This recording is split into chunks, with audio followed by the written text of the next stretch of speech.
monde, que Dieu soit béni, que Dieu soit glorifié. On se retrouve une fois de plus pour notre émission Parole de vie. Ce soir, nous avons changé le contexte et nous nous retrouvons avec notre frère Steve qui va nous parler, c'est en quelque sorte une suite du programme que nous avons fait la dernière fois. Donc sur la précédente émission, nous avons parlé de la fin des temps. Alors nous allons résumer rapidement ce que nous avons parlé la dernière fois. Donc on a dit premièrement, la Bible parle-t-elle de la fin des temps? La réponse est oui. Dans l'Ancien comme dans le Nouveau Testament, soit dans toute la Bible nous parle de la fin des temps. Nous avons aussi vu, qu'est-ce que la fin des temps? La fin des temps, ce n'est pas la fin du monde, c'est la fin d'une période. La fin des temps qui a commencé par la première venue de Jésus-Christ sur la terre et qui s'achèvera par sa seconde venue. Troisièmement, la fin des temps a-t-elle commencé? La réponse est donc oui, depuis 2000 ans.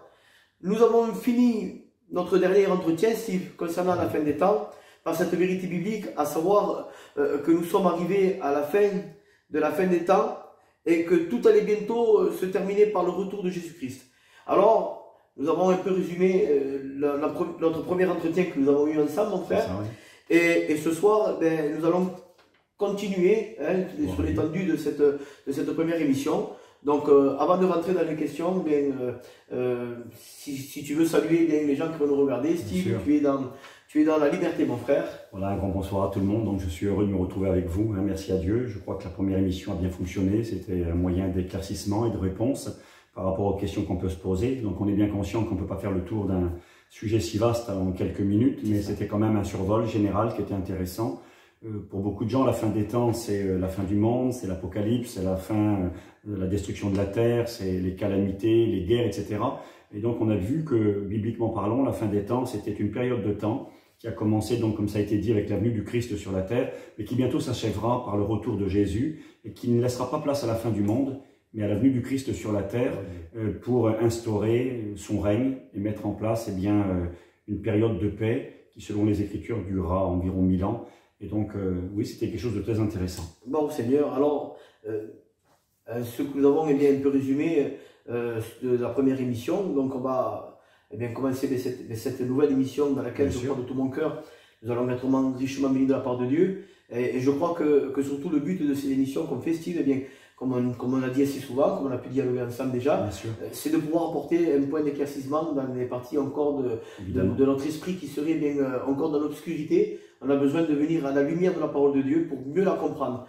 Comme je dis souvent, c'est mieux le connaître pour pouvoir mieux le servir. Alors, je ne veux pas trop voler de temps avec mes commentaires, mais je voudrais surtout laisser place aux réponses aux questions qu'on peut se poser. Alors, avec ce que nous venons de lire, alors, qu'est-ce que cela veut dire exactement le retour de Jésus-Christ? Et concrètement, Steve, à quoi consiste-t-il? Je crois que c'est une question très importante, parce que je crois que la première émission concernant la fin des temps, c'était cet objectif en réalité, c'était de parler du retour de Jésus-Christ. Et donc on a fait ce que l'on devait faire, je crois, mais donc ce soir il est bon aussi, parce que justement cette fin des temps va s'achever par le retour de Jésus-Christ ici-bas sur la terre. Et la question de savoir en quoi consiste ce retour, eh bien c'est une question très importante. Pourquoi Jésus va-t-il revenir? Va-t-il revenir? La Bible parle-t-elle de cela? Jésus a-t-il dit qu'il allait revenir? Alors, c'est important tout le temps de savoir ce que dit l'Écriture. Parce que ce que les gens pensent, ce que les gens disent, c'est quelque chose. Mais ce qui, pour nous, est important, c'est ce qui est écrit dans la Bible. La Bible est la parole de Dieu. C'est écrit dans le psaume 119, verset 105, que la parole de Dieu est une lampe à nos pieds, une lumière sur notre sentier. Amen. Et ce que nous croyons doit être fondé sur ce qui est marqué dans la Bible. Le « il » est écrit. C'est écrit dans Romains chapitre 10, verset 17, que la foi vient de ce qu'on entend, et ce qu'on entend vient de la parole de Dieu. Et la foi est quelque chose de sûr. Ce n'est pas un peut-être, ce n'est pas un je crois, dans le sens où quelque chose d'incertain. Il est écrit dans Hébreux 11, verset 1er, que la foi est une ferme assurance des choses qu'on espère, une conviction, une démonstration des choses qu'on ne voit pas. Et je me souviens que l'un de nos professeurs nous disait tout le temps, lorsqu'on lui posait des questions, maladroitement, lorsqu'on disait « mais qu'est-ce que tu penses de cela ?» Il répondait tout le temps « ce que je pense, ça compte pas ». Ce qui est important, c'est ce qui est écrit, parce que ça, c'est du certain. Donc, le retour de Jésus-Christ, en quoi consiste-t-il? La Bible en parle-t-elle? Eh bien, dans mes recherches personnelles, eh bien, je suis arrivé à la conclusion, à travers ce que j'ai lu et vérifié, eh bien, que la Bible, Ancien comme le Nouveau Testament, la Bible dans son entier, enseigne le retour du Messie, du Christ, de Jésus, à la fin des temps. Jésus lui-même, nous avons dans l'Écriture le Nouveau Testament, c'est-à-dire le Nouveau Testament, c'est ces écrits qui sont constitués et qui ont été composés à partir de la venue de Jésus sur la terre, jusqu'à sa mort, sa résurrection et son enlèvement dans le ciel. Et l'Ancien Testament, ce sont tous les écrits des prophètes, de Moïse, qui ont été donnés avant la naissance de Jésus. Eh bien, dans le Nouveau Testament, nous avons 319 versets sur 25 qui parlent du retour de Jésus-Christ. C'est considérable. Ça fait un verset sur 25 nous parle et c'est énorme, du retour de Jésus. Et dans l'Ancien Testament, nous avons 1520 versets qui parlent du retour de Jésus-Christ. Jésus, quand il est venu la première fois sur la terre, a accompli plus de 300 prophéties. 300 prophéties avaient annoncé sa venue, où il allait naître. À Bethléem, Ephrata, Michée, chapitre 5, nous en parle. Dans la petite bourgade de Bethléem, la maison du pain, ce petit village près de Jérusalem, c'était annoncé. C'était annoncé que Jésus naîtrait d'une jeune fille de manière miraculeuse. Ésaïe chapitre 7, verset 14. La jeune fille mettrait au monde un fils, et ce fils s'appellerait Emmanuel, Dieu parmi les hommes. Ça serait un signe qui viendrait de Dieu. Il était annoncé où Jésus grandirait. Dans quelle ville il viendrait? Ésaïe chapitre 9, Ésaïe chapitre 11. Il serait dans la ville de Nazareth, il grandirait. Le fameux Nazaréen, le Netzer, le petit rejeton. Il allait exercer son ministère dans le pays de Zabulon, de Nephtali, c'est-à-dire dans la Galilée où Jésus a grandi, Nazareth, Capernaum, Zabulon et tous ces pays-là, eh bien, était mentionné que Jésus devait exercer son ministère. C'était également écrit que Jésus allait mourir à Golgotha, qu'il allait être crucifié. Psaume 22 nous en parle, Ésaïe 53. Il était écrit également qu'il ressusciterait d'entre les morts. Donc toutes ces prophéties, Jésus en a accompli 300, c'était considérable. Il y en a 1520 dans l'Ancien Testament qui annoncent son retour, son règne sur la terre, ce temps où il reviendra pour exercer des jugements, ce temps où il reviendra pas comme il est venu la première fois. J'ai fait le décompte, ça fait 1839 versets dans la Bible qui annoncent le retour de Jésus-Christ. Il y a 5 fois plus de versets dans l'Ancien Testament qui annoncent son retour que sa première venue. Donc c'est considérable. Jésus doit revenir. Il l'a dit. Où est-ce que c'est écrit? Alors, on n'a que l'embarras du choix, comprenez bien. 1839 versets, 319 dans le Nouveau Testament. Donc j'en choisis juste quelques-uns assez brefs. Je mets mes lunettes pour mieux lire. Dans l'évangile de Jean, chapitre 14, verset 1er. Jésus dira à ses disciples, à qui il avait annoncé son départ prochain. Jésus avait annoncé qu'il allait mourir et que les disciples ne le verraient plus. Et donc ils étaient dans la peine. Et là, Jésus a voulu consoler ses disciples et leur a dit ceci. Que votre cœur ne se trouble pas, croyez en Dieu, croyez en moi. Jésus annonce son départ, il leur dit, là où je vais, vous ne pouvez pas venir et vous ne me verrez plus. Et là, ils sont dans la peur et dans la peine. Et puis Jésus dira cette parole. Croyez en Dieu, croyez en moi. Il y a plusieurs demeures dans la maison de mon Père. Si cela n'était pas, je vous l'aurais dit. Je vais vous préparer une place. Et lorsque je m'en serai allé, et que je vous aurai préparé cette place, je reviendrai. Noir sur blanc, Jésus qui parle. Je reviendrai. Certains ont dit que Jésus parlait là de sa résurrection d'entre les morts, qu'il allait revenir à la vie, et puis qu'il allait se montrer à ses disciples par la suite. Mais il faut lire le verset en entier. Le verset ne parle pas de la résurrection de Jésus. Le verset dit, je m'en vais, vous préparez une place, et je reviendrai. Et là c'est écrit, et je vous prendrai avec moi. Quand Jésus est ressuscité d'entre les morts, il n'a pas pris les disciples avec lui. Il n'a pas amené les apôtres dans le ciel avec lui. Non, ils sont restés sur la terre. Là, il s'agit du retour de Jésus à la fin des temps. Il dit, je reviendrai, je vous prendrai avec moi, afin que là où je suis, vous y soyez aussi. Quel beau verset. Donc Jésus a annoncé qu'il reviendrait et qu'il prendrait. Qui? Ses disciples. Très important. Il ne va pas prendre tout le monde. Il prendra ses disciples. C'est aux disciples que Jésus a dit cette parole. Un deuxième verset très intéressant dans les Actes des Apôtres. Au chapitre 1er, je lis pour vous, versets 8 à 11. Je vous le dis, c'est important pour nous de lire la Bible. Donc, je pourrais vous parler de vive voix, sans citer les versets, et vous pourriez dire, eh ben, ça c'est ce que lui pense, ça c'est ce que lui il croit, ça c'est ce que lui dit. On écoute tellement de choses. Ce qui compte, c'est pas ce que je pense ni ce que je dis. Ce qui compte, pardon, c'est ce qui est écrit. Donc, je vous lis la Bible. On parle du retour de Jésus. Jésus doit-il revenir? En quoi consiste ce retour? Je lis toujours la Bible. Acte 1, chapitre 1er, verset 8. Jésus parle aux disciples, il est ressuscité, il se montre à eux, et avant qu'il ne monte au ciel, il est sur la montagne des Oliviers, c'est précisé ici dans le texte de l'Écriture, en face de Jérusalem, et Jésus parle avec ses disciples. Et là, il leur annonce la venue du Saint-Esprit, qu'ils allaient recevoir quelques jours plus tard. Et Jésus dira avant de monter au ciel, vous recevrez une puissance, le Saint-Esprit viendra sur vous, et alors vous serez mes témoins. On voit que Jésus ne prend pas ses disciples, au contraire, il les envoie pour annoncer la parole de Dieu dans le monde entier. Vous serez mes témoins à Jérusalem, dans toute la Judée, dans la Samarie et jusqu'aux extrémités de la terre. Après avoir dit cela, il fut élevé, et pendant qu'ils le regardaient, une nuée déroba Jésus à leurs yeux. Et comme ils avaient les regards fixés vers le ciel, Jésus va disparaître, il va monter dans le ciel, une nuée, pas un nuage, une nuée. Cette nuée, c'est ce qu'on appelle dans l'Ancien Testament la Shekinah, la gloire de Dieu, qui se manifestait sous les traits d'une nuée. Et là, Jésus va rentrer dans cette nuée, dans la gloire de Dieu son Père. Il monte au ciel. Et là, il est écrit, une nuée le déroba à leurs yeux, et les disciples avaient les yeux fixés vers le ciel, et il est écrit, voici deux hommes vêtus de blanc leur apparurent, des anges, vont apparaître aux disciples qui regardaient vers le ciel. Jésus était rentré dans le ciel. Et il est écrit, ils dirent aux hommes, les anges, ils dirent, hommes galiléens, pourquoi vous arrêtez-vous à regarder au ciel? Ce Jésus qui a été enlevé au ciel du milieu de vous, vous voyez, Jésus a été enlevé au ciel du milieu de vous, écoutez bien, message des anges, reviendra de la même manière que vous l'avez vu allant au ciel. Gloire à Dieu. Donc c'est encore écrit là, les anges vont annoncer que Jésus va un jour revenir. Ce Jésus qui est parti au ciel reviendra. Et un dernier verset qui est l'un des plus connus dans le monde évangélique. Alors je suis conscient que ce que je suis en train de vous partager maintenant, pour beaucoup de lecteurs de la Bible, beaucoup de chrétiens dits évangéliques, bibliques, eh bien c'est quelque chose qui est évident. Mais ce n'est pas évident pour tout le monde. Non, bien sûr. Dans le monde dans lequel nous vivons et dans le monde même chrétien, certains méconnaissent cette vérité concernant le retour de Jésus-Christ. Certains même n'y croient pas ou n'y croient plus. Certains pensent eh bien, que ce sont des doctrines modernes venant des milieux évangéliques américains, mais pas du tout.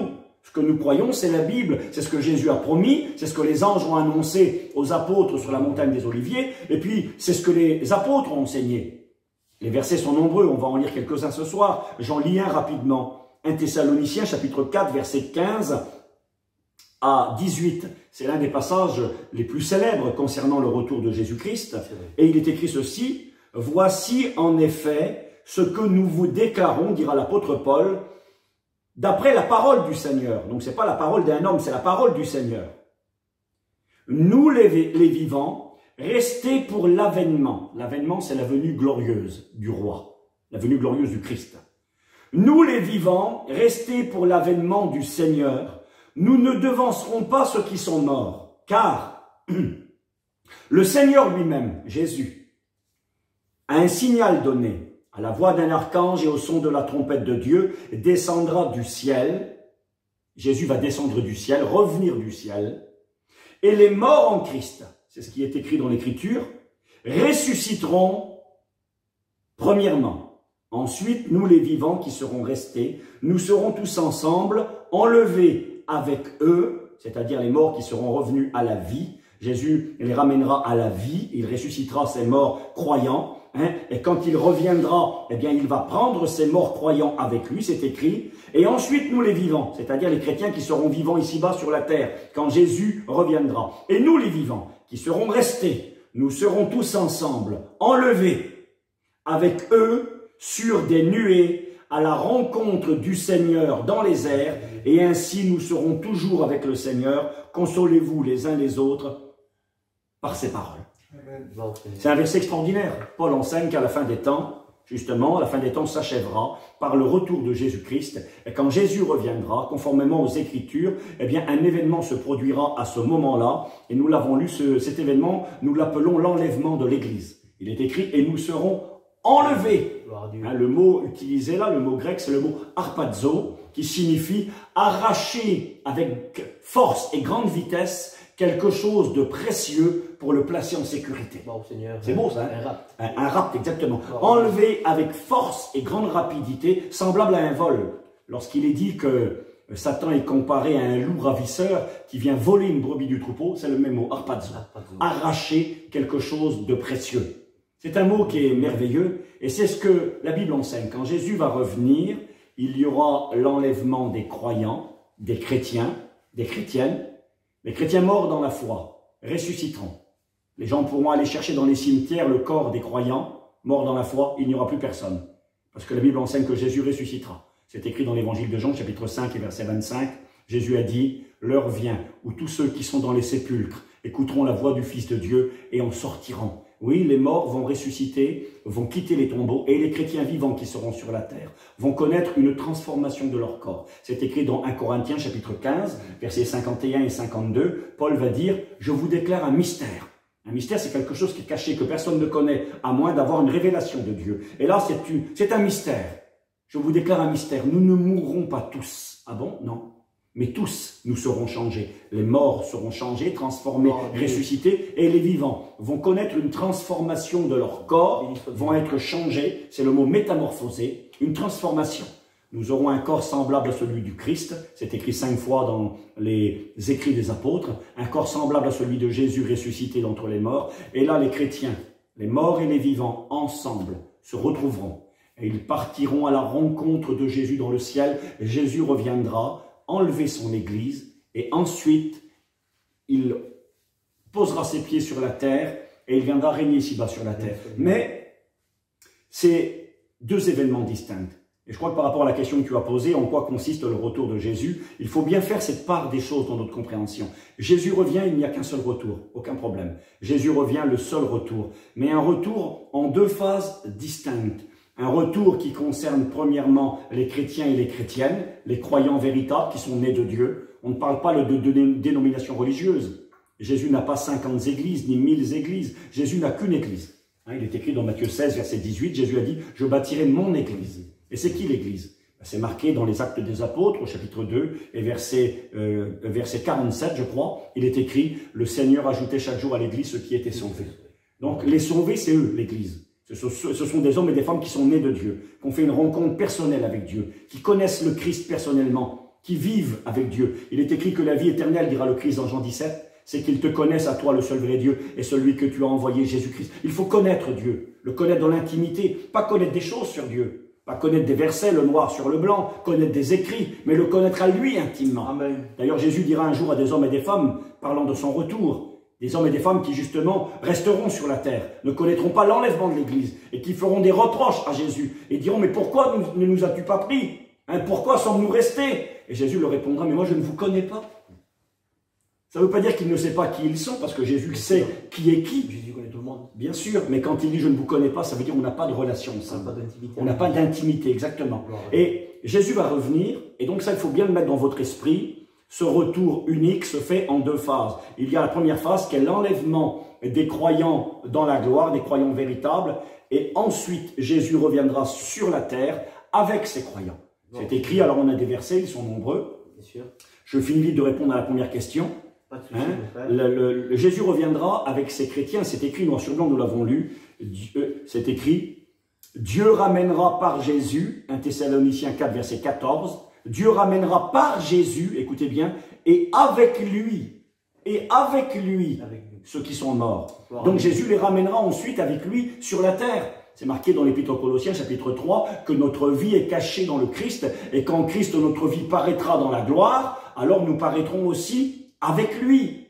C'est écrit dans Zacharie, chapitre 14, « L'Éternel, mon Dieu, viendra. En ce jour, il parle du Messie, du Christ. Il posera ses pieds sur la montagne des Oliviers. » Ce qu'ont dit les anges, ce Jésus qui est parti reviendra de la même manière sur la montagne des Oliviers. Eh bien, Zacharie le dit, « L'Éternel, mon Dieu, viendra en ce jour. Il posera ses pieds sur la montagne des Oliviers qui est en face de Jérusalem. Et tous ses saints seront avec lui. » Béni soit Dieu. Donc, on a de nombreux versets. On a aussi Apocalypse, chapitre 19, où il est question du retour de Jésus sur la terre, monté sur un cheval blanc. Et il est écrit qu'il est accompagné des armées qui sont dans le ciel. Et que ces armées sont vêtues de fin lin blanc pur.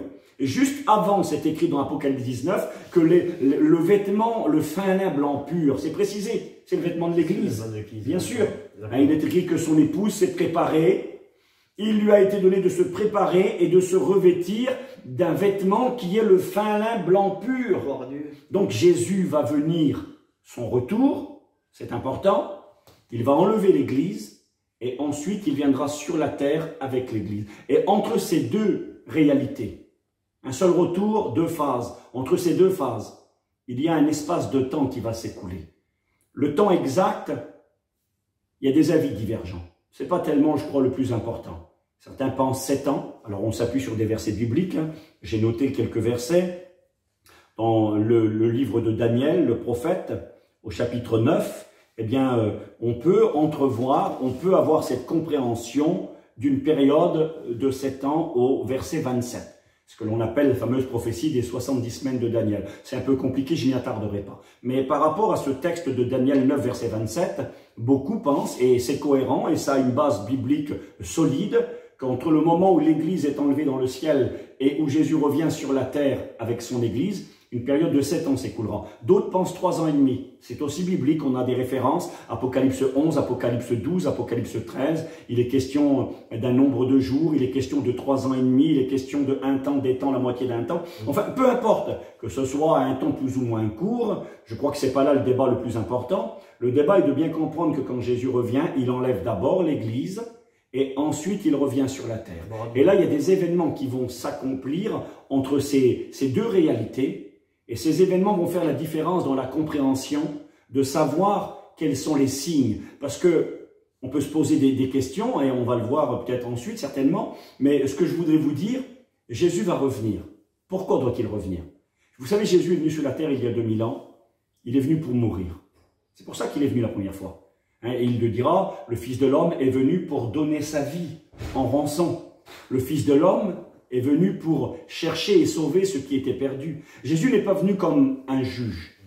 D'ailleurs, c'est écrit dans Jean, chapitre 3, verset 17. Exactement. Dieu n'a pas envoyé son Fils pour qu'il juge le monde, mais pour que le monde soit sauvé par lui. Donc Jésus qui est venu il y a 2000 ans, il est venu pour faire la paix avec les hommes. Il est venu pour mourir, il est venu pour donner sa vie, il est venu pour servir. D'ailleurs, quand il est rentré dans la ville de Jérusalem, il n'était pas monté sur un cheval de guerre. Non. Il était monté sur un petit âne. Sur un petit âne, un petit ânon. C'était la vieille prophétie de Zacharie, chapitre 9, verset 9. Ô Sion, Jérusalem, ton roi vient à toi. Il est humble, il est monté sur un ânon, le petit d'une ânesse. Pourquoi? Eh bien parce qu'on ne vient pas faire la guerre avec un âne. Exactement que non. Mais non, quand on vient monter sur le dos d'un ânon, eh bien c'était dans une époque de paix, pour faire la paix. C'est ça, c'est ce qu'on a entendu tous. Tous, et c'est une évidence. Mais par contre, quand on lit Apocalypse 19, eh bien, il est question du retour de Jésus-Christ. Et là, on s'aperçoit que ce retour du Christ, eh bien, Jésus n'est plus monté sur le dos d'un ânon. Hein, on peut le lire, si vous voulez, un instant. Regardez, Apocalypse 19, versets 11 à 16. Il est écrit ceci. « Puis je vis le ciel ouvert, et voici parut un cheval blanc. » Hein, la sainteté, la pureté, la justice. Celui qui le montait s'appelle fidèle et véritable. Il juge, et combat avec justice. Ses yeux étaient comme des flammes de feu. C'est Jésus, ça. Il est décrit comme ça dans Apocalypse 1. Sur sa tête étaient plusieurs diadèmes, plusieurs couronnes. Il avait un nom écrit que personne ne connaît, si ce n'est lui-même. Il était revêtu d'un vêtement teint de sang. Le mot qui est traduit par teint, une teinture, c'est pas le vrai mot. C'est le mot baptizo qui signifie être plongé dans. Son vêtement n'est pas une teinture, il est plongé dans le sang. On retrouve ça dans Ésaïe, vous pouvez le lire chez vous, au chapitre 63. Il est question d'un guerrier qui vient et qui va écraser ses ennemis et que le sang des ennemis va rejaillir sur ses vêtements. Et c'est ce qui est écrit là. Il était revêtu d'un vêtement teint de sang, imbibé de sang, plongé dans le sang. Son nom, à cet homme, c'est la parole de Dieu. Les armées qui sont dans le ciel le suivaient, l'Église, sur des chevaux blancs revêtus d'un fin lin blanc pur. De sa bouche sortait une épée aiguisée pour frapper les nations. Là, nous voyons que ce n'est pas quelqu'un qui vient pour faire la paix, ce n'est pas quelqu'un qui vient pour donner sa vie, mais c'est le grand roi qui vient. Il n'est plus couronné d'une couronne d'épines, mais il est couronné de plusieurs couronnes. Pourquoi? C'est précisé. De sa bouche sortait une épée aiguisée pour frapper les nations. Il les dirigera avec une verge de fer. Il les écrasera, il les foulera dans la cuve du vin de l'ardente colère de Dieu. Il avait sur son vêtement et sur sa cuisse un nom écrit « Roi des rois et Seigneur des seigneurs ». Donc c'est un verset qui nous parle du retour de Jésus-Christ. Et donc Jésus revient comme un juge. C'était le message des apôtres, c'était le message de l'apôtre Paul. Lorsqu'il prêchera à Athènes, dans les Actes au chapitre 17, au verset 30, Paul dira ceci. « Dieu, sans tenir compte des temps d'ignorance, annonce à tous les hommes, en tout lieu, un message universel pour tous, qu'ils doivent se repentir. » Pourquoi? Parce que Dieu a fixé un jour où il va juger le monde par l'homme qu'il a ressuscité d'entre les morts, à savoir Jésus-Christ. Donc oui, Jésus va revenir. Amen. Il reviendra comme un juge. Il deviendra pour demander des comptes. Et il reviendra pour mater la révolte des hommes. Les hommes qui, dans les temps de la fin, se révoltent contre Dieu, font la guerre à Dieu. C'est écrit d'ailleurs dans le livre de l'Apocalypse, noir sur blanc. Je peux lire ce verset si vous le voulez bien, verset 19. « Et je vis la bête et les rois de la terre et leurs armées rassemblés pour faire la guerre à celui qui était assis sur le cheval et son armée. Les hommes vont se liguer ensemble à la fin des temps pour faire la guerre à Dieu, à Jésus. » Et c'est très important. Donc Jésus va revenir une seconde fois. Il va revenir comme un juge pour exercer des jugements. Et il va revenir pour instaurer son règne parce qu'il est le roi des rois et accomplir les promesses faites au peuple d'Israël, accomplir les promesses faites au monde entier. Donc Jésus doit revenir, c'est une certitude, on ne peut pas discuter là-dessus. Ce retour se fera en 2 phases et il reviendra comme un juge. Et ce que je voulais vous dire aussi, avant de laisser la place à la deuxième question, eh bien c'est que quand Jésus va revenir, à l'enlèvement de l'Église, le monde ne le verra pas. Ça, c'est très important. Oui, c'est très important de le souligner, ça. De le souligner parce que on pourrait dire, et certains le disent, Jésus revient, il y a un seul retour, tout se fait en même temps. Non, pas du tout, tout se fait pas en même temps. Et on le verra dans la réflexion ce soir. Mais à l'enlèvement de l'Église, ce n'est pas le monde entier qui voit le Christ. Ce rendez-vous a lieu dans le ciel. L'Église rencontre Jésus dans le ciel. Et là, il y a un verset qui est très précieux et très intéressant, un parmi d'autres. C'est Hébreux 9, verset 28. C'est écrit que le Seigneur apparaîtra une seconde fois, deuxième venue de Jésus. Le Seigneur apparaîtra une seconde fois, et là c'est précisé, à ceux qui l'attendent pour leur salut. Béni soit Dieu. Qui sont ceux et celles qui attendent le Christ pour leur salut? Béni soit Dieu. C'est qui? L'Église. L'Église, ce sont les chrétiens. Les gens du monde ne croient même pas au retour de Jésus, ne savent même pas qu'il va revenir. Le Jésus va apparaître une seconde fois à ceux qui l'attendent pour leur salut. Et la Bible nous enseigne clairement que quand Jésus va revenir et qu'il y aura l'enlèvement, il va y avoir un tri sur la terre. C'est écrit un verset qui est bien connu, que l'on peut lire un instant ensemble dans l'évangile de Matthieu, bien sûr. Il est question de cette réalité. Au chapitre 24, on peut lire, je cherche pour vous dans la Bible, Matthieu chapitre 24. Voilà, on peut lire ensemble peut-être le verset 36 à 42. Il est écrit, pour ce qui est du jour et de l'heure, personne ne le sait. Personne ne sait exactement quand le Christ reviendra. Bien qu'on ne le sache pas, il est quand même important de réaliser que nous ne sommes pas dans les ténèbres.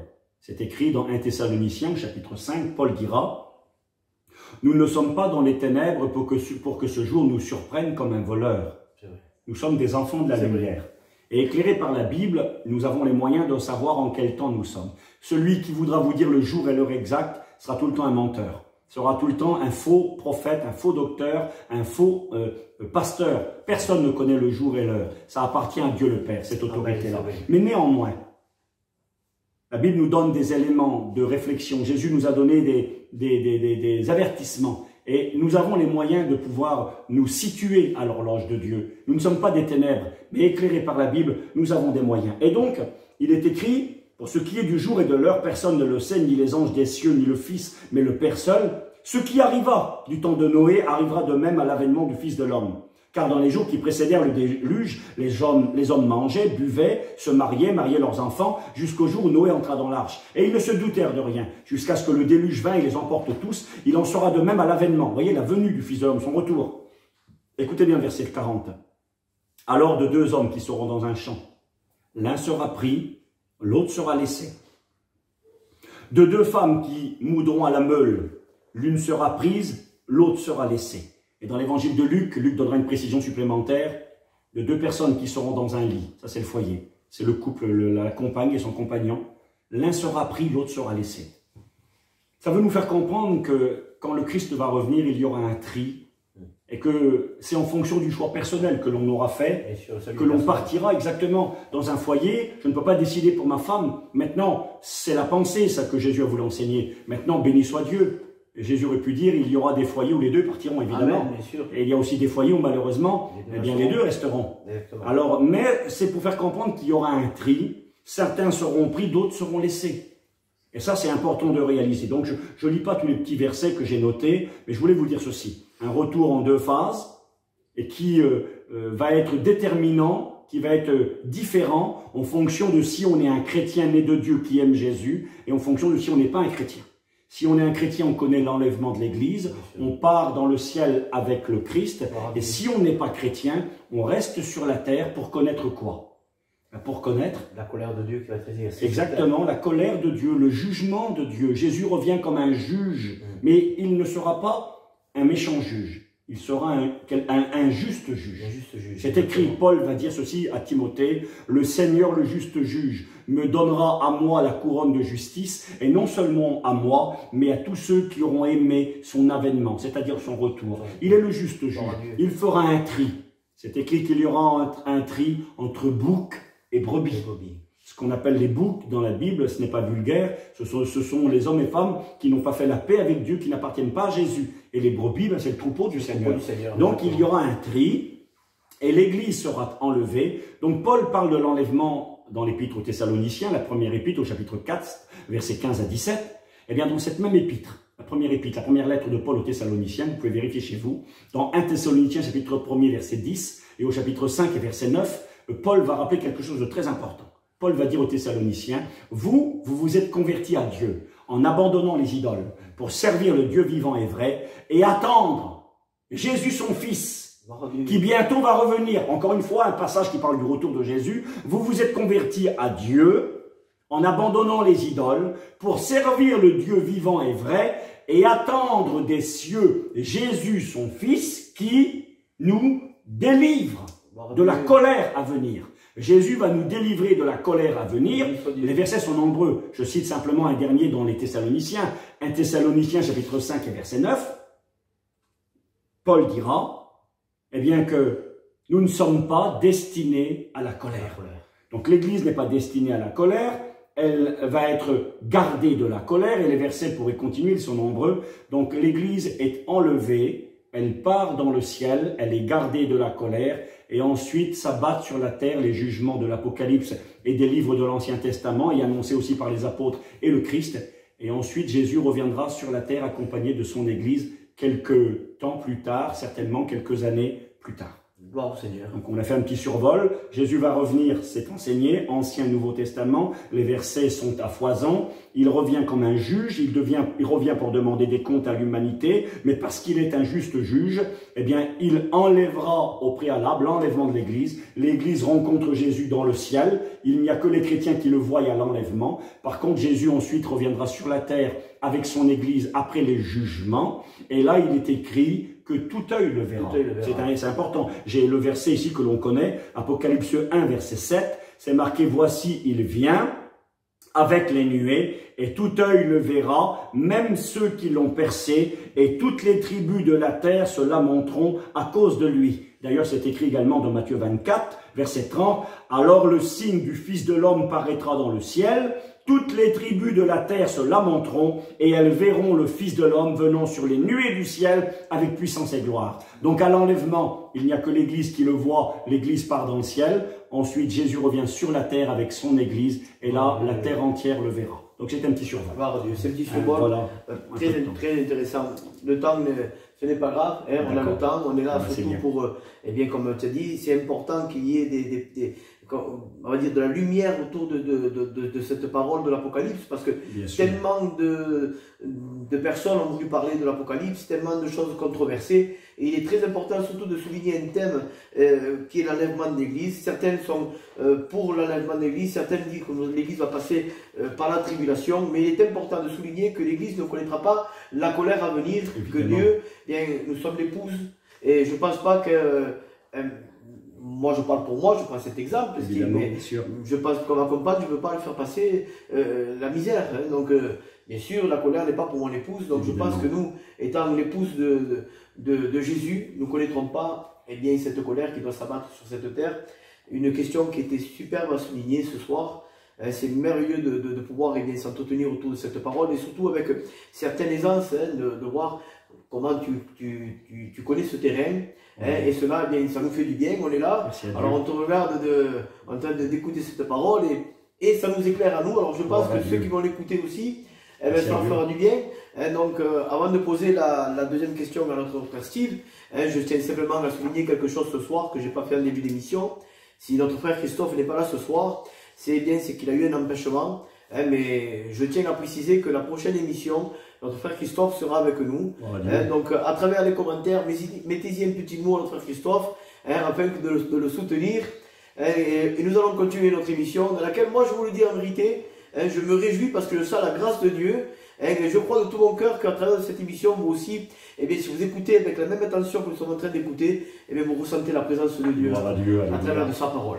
Amen. Alors, la deuxième question est simple, mais va avec ce que nous avons vu tout de suite. Y a-t-il des signes prophétiques annonciateurs au préalable à ce retour? C'est une question importante, ça, parce que de savoir que Jésus revient, c'est un fait indiscutable. Quelle que soit la dénomination chrétienne à laquelle on peut appartenir, si on reconnaît la Bible comme étant la parole de Dieu, c'est ce qu'elle est, elle est la parole de Dieu. La parole est la vérité. Jean 17, 17, la parole est la vérité. C'est une parole digne d'être entièrement reçue. Nous croyons, comme disait notre professeur Payan, la Bible tout entière et le Christ tout entier. Amen. Sa parole est la vérité. Alors oui, si on est un chrétien qui croit dans l'Écriture, on est obligé de croire au retour de Jésus-Christ. Maintenant, la question à savoir, y a-t-il des signes précurseurs? Y a-t-il des signes annonciateurs au retour de Jésus-Christ? Alors, la réponse est oui. Nous avons ici des versets où Jésus a annoncé des événements qui allaient venir et où les disciples ont posé la question au Christ. Je peux vous le lire, c'est dans l'évangile de Matthieu, par exemple, au chapitre 24.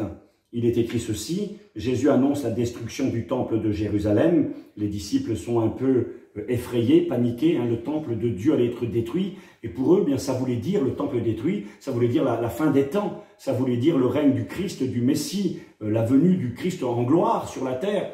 Et là, Jésus a annoncé la destruction du temple. Et les disciples bien, vont attendre d'aller avec Jésus à la montagne des Oliviers, qui est une montagne en face de Jérusalem, la ville.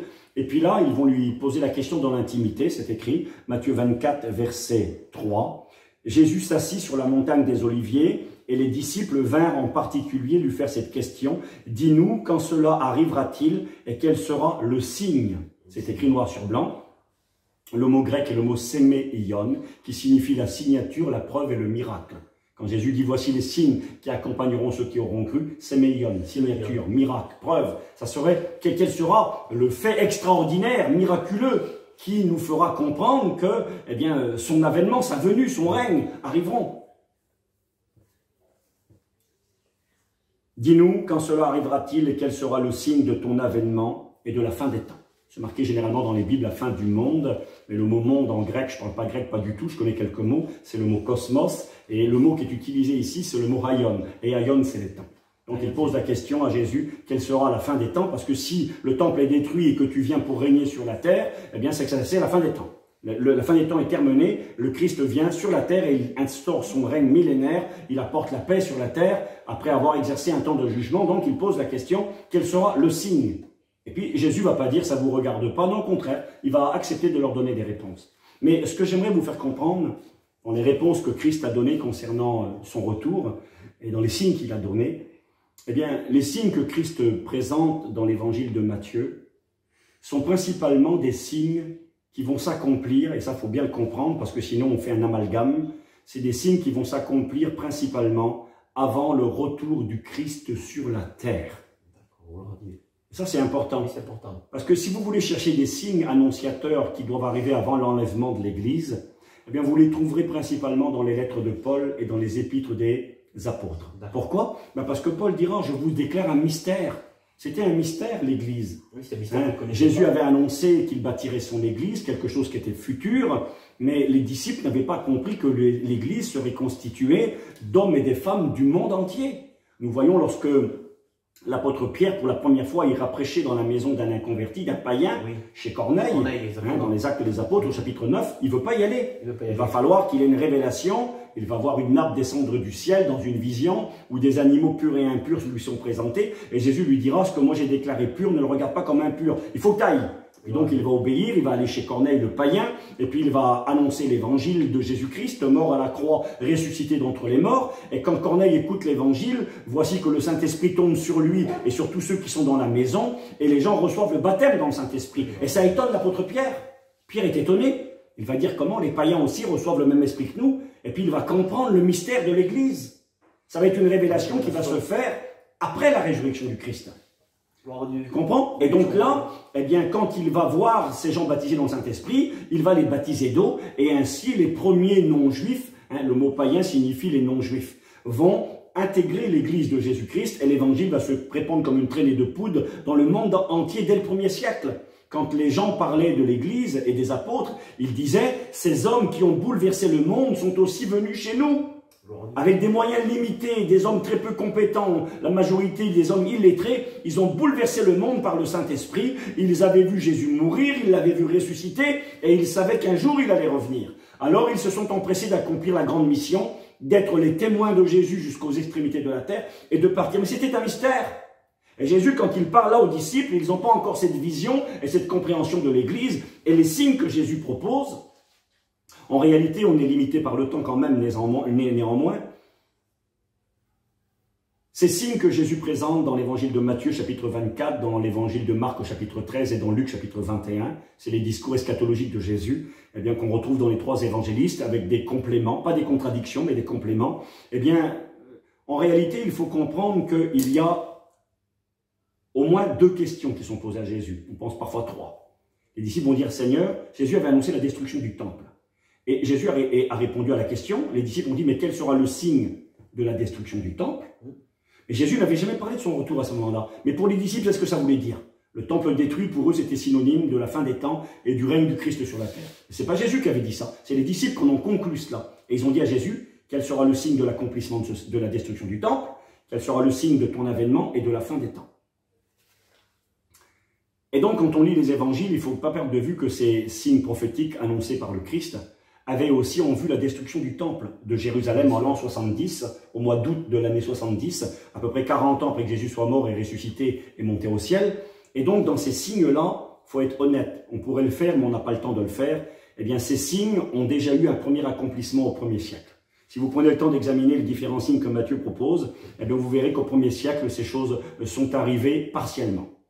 En partie, ces prophéties se sont accomplies. Et dans l'évangile de Luc, au chapitre 21, c'est encore plus simple. Il y a moyen de suivre chronologiquement les signes que Christ a annoncés. Et on se rend compte qu'ils se sont accomplis au 1er siècle jusqu'à la destruction du temple. Mais les disciples ont posé la question, et Jésus en parle, de son retour. Et Jésus n'est pas revenu sur la terre en l'an 70. Donc il y a eu la destruction du temple et un laps de temps très long. Jésus l'avait annoncé de toute façon. Il avait annoncé qu'entre le moment où il partait au ciel et il reviendrait, qu'une longue période de temps allait s'écouler. À travers les paraboles. La parabole des talents, où il dit que longtemps plus tard, le maître revint. La parabole de la veuve et du juge inique dans l'évangile de Luc, chapitre 18, où il est écrit « longtemps plus tard ». Et Jésus a tout le temps donné cet enseignement, qu'il y aura un grand laps de temps qui s'écoulerait entre le moment où il partirait au ciel et il reviendrait. Et on a compris, à travers la parabole du bon samaritain, les deux deniers qui sont laissés à l'aubergiste pour garder le blessé du chemin qui représente l'Église, mais aussi dans l'Ancien Testament, dans le livre prophétique de Osée, au chapitre 5 et au chapitre 6, il est question là du rejet du Messie. C'était annoncé que le Messie serait rejeté, qu'il serait retranché, exécuté. Daniel en parle au chapitre 9 de son livre. Dans Ésaïe chapitre 53, qui a reconnu le bras de l'Éternel, il s'est élevé comme une faible plante, comme un rejeton qui sort d'une terre desséchée. Nous l'avons méprisé, nous l'avons fait de lui aucun cas. Cependant, il a porté nos misères, il a porté nos péchés, nos maladies. Il a été brisé, le châtiment qui nous donne la paix est tombé sur lui. Et puis là, c'est écrit, il sera retranché. Donc il était annoncé que Jésus serait rejeté, que Jésus mourrait, qu'il ressusciterait et qu'il partirait. Et dans Osée chapitre 5, il est écrit « Je m'en irai », c'est le Messie qui parle, le Christ. « Je m'en irai, je retournerai dans ma demeure ».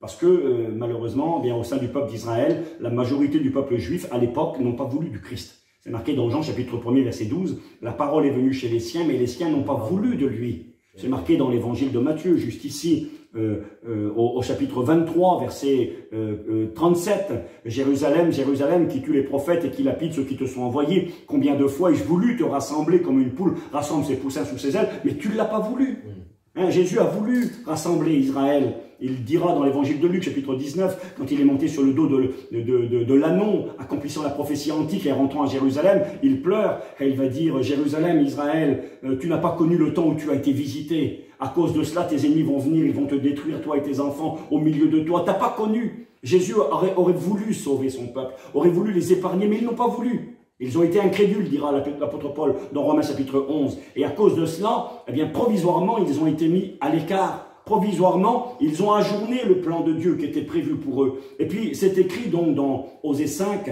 eh bien, je m'en irai, dit le Christ. Je retournerai dans ma demeure. Jusqu'à quand? Jusqu'à ce qu'ils s'avouent coupables et qu'ils cherchent ma face. Quand ils seront dans le malheur, ils auront recours à moi. Chapitre 6, et là c'est écrit, je leur rendrai la vie dans 2 jours. Et le 3e jour, ils régneront devant moi. Sa venue, la venue du Messie, c'est marqué aux Osée 6, est aussi certaine que celle de l'aurore. Il viendra pour nous comme la pluie du printemps qui arrose la terre. Donc c'était annoncé. Et nous savons que ces 2 jours, le psaume 90 nous en parle, et 2 Pierre chapitre 3 nous en parle. Le Seigneur ne tarde pas dans l'accomplissement de sa promesse, il use de patience. 2 Pierre 3 verset 9, et il est écrit, car devant lui, un jour sont comme 1000 ans. Et nous savons que ces 2 jours, annoncés dans Osée le prophète, annoncés dans l'évangile de Luc, dans la parabole du bon samaritain, et Jésus l'a dit lui-même. Il a dit, il faut que j'accomplisse mon ministère et que je travaille aujourd'hui et demain, et le 3e jour, j'aurai fini.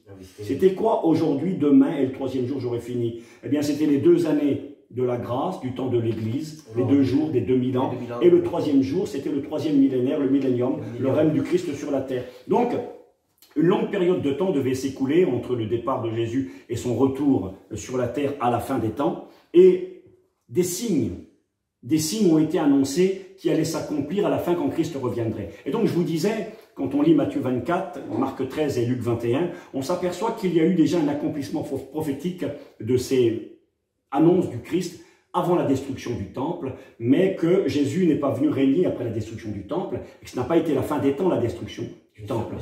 Non, pas du temps, pas de la fin de la fin des temps. La fin de la fin des temps, elle aura lieu quand Christ reviendra pour régner, donc une période de temps devrait s'écouler, et nous nous apercevons que ces prophéties annoncées par Jésus ont eu un accomplissement partiel, et local pour Israël il y a 2000 ans, mais qu'ils auront un accomplissement général, mondial, un 2e accomplissement à la fin des temps avant que Jésus ne revienne. Et donc, par rapport à la discussion que nous avons, quand on lit donc attentivement Matthieu 24, et puis Luc 21 et Marc 13, on s'aperçoit que les signes que Jésus donne précédant son retour sont exactement les mêmes signes que l'on retrouve dans le livre de l'Apocalypse au chapitre 6. Regardez, je vous lis rapidement le petit schéma. C'est important de comprendre cela parce que vous allez comprendre que les signes que Jésus donne concernant les événements qui doivent arriver avant son retour, je le répète, il y a eu un premier accomplissement partiel avant la destruction du temple en l'an 70, mais il y aura un accomplissement final, général et total et mondial à la fin des temps avant le retour du Christ sur la terre. Et là, on va se rendre compte que Jésus ne parle pas de l'enlèvement de l'Église. Bien sûr, il fait allusion, un sera pris, l'autre sera laissé, là c'est une allusion, mais les signes qu'il annonce là, comme devant arriver, avant son retour sur la terre, son avènement, on l'a lu tout à l'heure, Jésus dira là, alors le signe de l'homme paraîtra dans le ciel, toutes les tribus de la terre se lamenteront et elles verront le Fils de l'homme. C'est le retour de Jésus sur la terre, ça c'est pas l'enlèvement de l'Église. C'est la parousie. C'est la parousie, le retour en gloire. Eh bien, on s'aperçoit que des signes sont donnés. Regardez, je vous les lis. Jésus dit ceci, premier signe. Prenez garde que personne ne vous séduise. Ah, un séducteur, quelque chose qui peut vous tromper. Quelqu'un qui prétend être ce qu'il n'est pas en réalité, une séduction. Appel à la vigilance. Ensuite, car plusieurs viendront sous mon nom, disant c'est moi qui suis le Christ. Des faux Christ. Un faux Christ, un séducteur, un trompeur, un menteur arrivera. Ça nous fait penser aux 3 ans et demi du temps de séduction. Oui, le temps de séduction de l'Antéchrist, exactement. Et regardez après, il est écrit, ils séduiront beaucoup de gens. Après, il dit, vous écouterez parler de guerre, 2e signe, de bruit de guerre. Gardez-vous d'être troublés car ces choses doivent arriver. Ça ne sera pas encore la fin.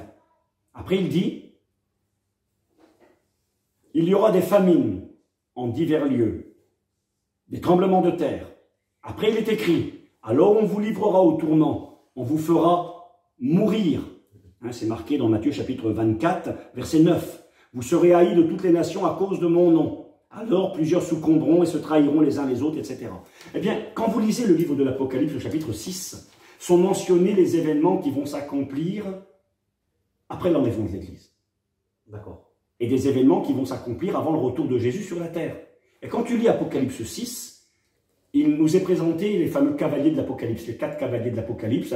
Jésus va ouvrir un livre, il y a des sceaux, donc de la cire qui scelle et qui qui ferme le document officiel, c'est un mystère, il faut l'ouvrir. Jésus le seul qui a l'autorité, la dignité d'ouvrir ce rouleau qui révèle l'avenir de l'humanité. Et quand Jésus ouvre ses sceaux, c'est important, c'est lui qui a l'autorité, tant que lui n'ouvre pas, il n'y a rien qui se passe.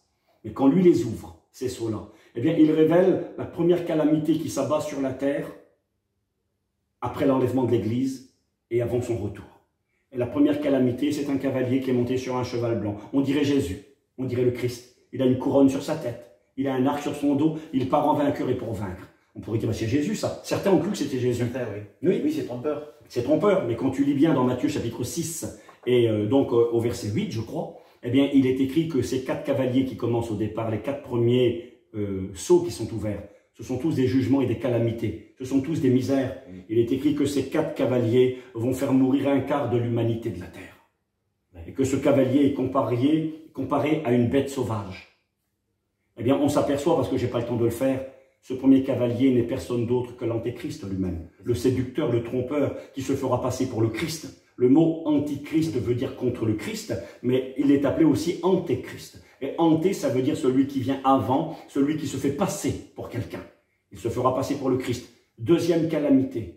Il est écrit, je vis, le deuxième sceau fut ouvert, je vis un être vivant qui dit, voici il vient, et un personnage était monté sur un cheval, plus un cheval blanc cette fois-ci, mais un cheval rouge, couleur du sang qui coule, couleur du feu. Et il était monté par un cavalier qui avait une grande épée. Et il est écrit qu'il aura le pouvoir d'enlever la paix de la terre afin que les hommes s'égorgent les uns les autres. La guerre. La guerre, exactement. Une grande guerre, une guerre mondiale. Jésus a dit, il y aura un séducteur, premier signe. Deuxième signe, il y aura une grande guerre. Vous entendrez parler de guerre, de bruit de guerre. Une nation s'élèvera contre une nation, un royaume contre un royaume. Guerre mondiale. C'est ce que nous annonce le Christ là.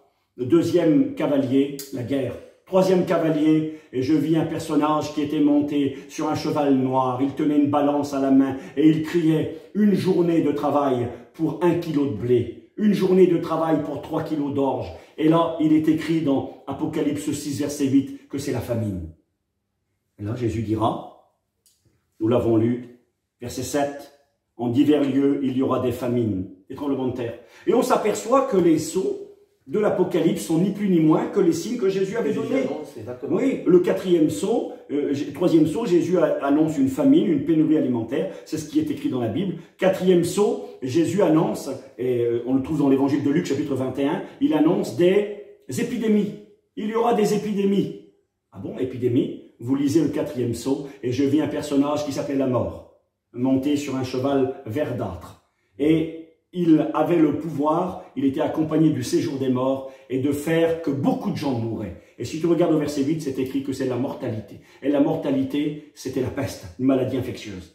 Donc exactement les mêmes signes que Christ, ça c'est intéressant. On s'aperçoit que les signes présentés dans l'évangile de Matthieu chapitre 24 sont ni plus ni moins que les signes qui vont s'accomplir après l'enlèvement de l'Église, mais avant le retour en gloire du Christ sur la terre. Ce sont en quelque sorte, ce sont les 4 cavaliers. Les 4 cavaliers de l'Apocalypse sont présentés par Jésus dans l'évangile de Matthieu, chapitre 24, dans l'évangile de Luc, etc. Et après, on peut continuer. Le 5e sceau qui est ouvert dans l'Apocalypse, ce n'est plus un cavalier cette fois-ci, et il est écrit « Je vis les âmes de ceux qui furent mis à mort pour leur foi, les martyrs. » Les gens qui veulent croire en Jésus, qui veulent se tourner vers Dieu et qui seront exécutés, décapités, livrés à la mort. C'est le 5e sceau. Les morts pour Christ. Les morts pour Christ. Ben, regarde, là c'est écrit, ici, noir sur blanc. Il est écrit, alors on vous livrera au tournant, on vous fera mourir, vous serez haïs de toutes les nations à cause de mon nom. Les martyrs qu'on retrouve, 5e sceau. Et quand on avance dans la lecture, dans Apocalypse 6, le 6e sceau, c'est « Et je vis un signe dans le ciel, un grand tremblement de terre, les étoiles qui tombent du ciel comme des figues vertes. » Ah bon? Regardez, Jésus dit exactement la même chose, on peut le lire ici, c'est écrit ici, Matthieu 24, verset 29, « Aussitôt après ces jours de détresse, le soleil s'obscurcira. » C'est terrible parce que quand vous lisez dans l'Apocalypse, c'est exactement les mêmes mots qui sont repris. Regardez, des fois les gens n'y font pas attention. Apocalypse 6, verset 12, 6e sceau. Je regardais quand il ouvrit le 6e sceau. Il y eut un grand tremblement de terre. Le soleil devint noir comme un sac de crin. La lune entière devint comme du sang. Les étoiles du ciel tombèrent sur la terre comme un figuier et secoué par un vent violent, etc. Là, c'est écrit, aussitôt après ces jours de détresse, le soleil s'obscurcira, c'est ce qui est écrit là, la lune ne donnera plus sa lumière, les étoiles tomberont du ciel, les puissances des cieux seront ébranlées. C'est exactement les mêmes signes. Donc, c'est intéressant, écoutez pourquoi c'est intéressant. C'est intéressant parce que ces signes annonciateurs Eh bien, nous, on n'est pas appelés à les voir s'accomplir dans leur intégralité. Gloire à Dieu. On est appelés à les voir arriver. On est appelés à les voir se profiler à l'horizon. Mais on ne doit pas attendre l'accomplissement de ces signes dans leur entier, parce que l'Église sera enlevée avant que ces signes arrivent. Amen. Ça, c'est important. Oui, c'est important. Vous savez, quand vous lisez le livre de l'Apocalypse, je ne sais pas depuis combien de temps on est en train de parler ensemble, 54 minutes, le temps passe très vite.